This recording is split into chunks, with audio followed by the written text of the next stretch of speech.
নমস্কার, আপনারা দেখছেন নিউজ লাইন।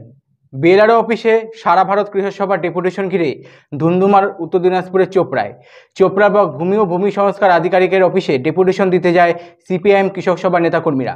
তখন ব্লক অফিসের গেট আটকে ঢুকতে বাধা দেয় পুলিশ।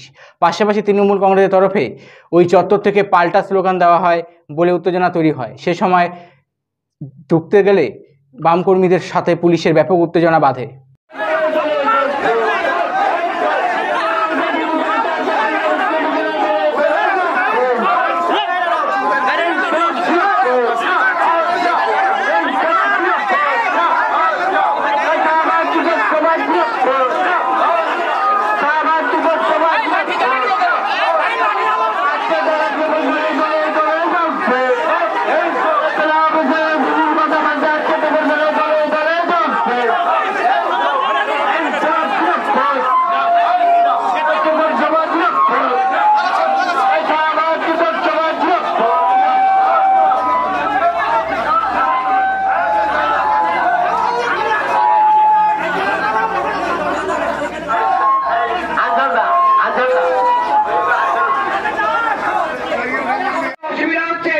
ভেতরে ঢুকে যারা স্লোগান দিচ্ছে তারা কারা?